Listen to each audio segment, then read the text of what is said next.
We initially started out just buying and selling odd little parts and sending them to America, Canada, Australia. It just spiralled from there really. There was no name for the company at that point. The name just cropped up from a couple of people saying they'd changed from petrol to diesel cars and they'd gone over to the dark side. And dark side developments sort of fitted exactly what we wanted. Around the time the company name came along, I was still working from a shed in my dad's back garden that set on fire because my dad decided he wanted to have a fire next to it. So we knocked that down, built a new shed. It's still there today. We rented a 2,000 square foot unit. That worked quite well for probably 6 months, and then we needed a bigger place, so we rented another 2,000 square foot, and then that turned into a third 2,000 square foot. And then after all the noise we were making and all the smoke we were producing, one of the neighbours decided that they didn't want their unit anymore, so we ended up with about 7,000 square foot worth of units. So we knew if we were going to be moving anywhere, we'd need to move to either one place bigger or build a zone.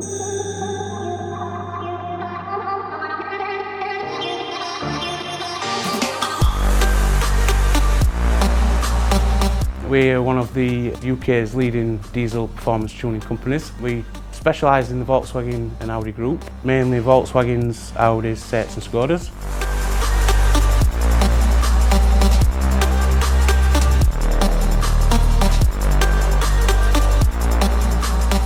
This is our workshop, and here we deal with company cars. We do customers' cars, prepping them for race days or just general servicing, tuning jobs.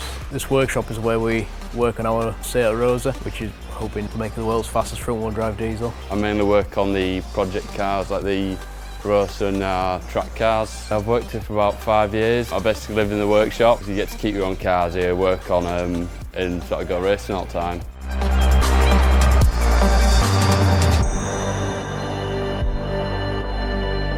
This is where we receive all the orders. It's where they come through to us first. This is where they're packaged up, dispatched. Also deal with all the goods in, which could be from multiple small items to multiple pallets a day.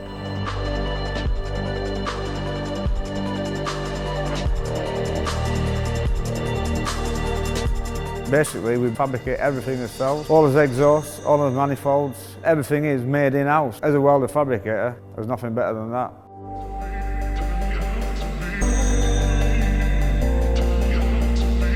The most expensive part, but certainly one of the most interesting parts, is dyno cell that we're standing in right now. A lot of garages where you go to have your car tuned, you'll find it's a dyno hanging out the back of a unit with no proper extraction, no proper kind of pressure and temperature control. Whereas in here we've got a proper industrial fan system. We can essentially replicate driving at kind of 100, 120 miles an hour in here with the fans. Any car can be kept perfectly cool. And obviously because of the temperature and the pressure is fairly controlled in here, it's a much more consistent cell, much more consistent place to tune a car. We've only got a 2-wheel drive dyno at the moment, but that may be changing in the next year or so. We can run front or rear wheel drive, moving it around. And obviously most Volkswagen cars at 4-wheel drive, we can also run because we can unplug the Haldex.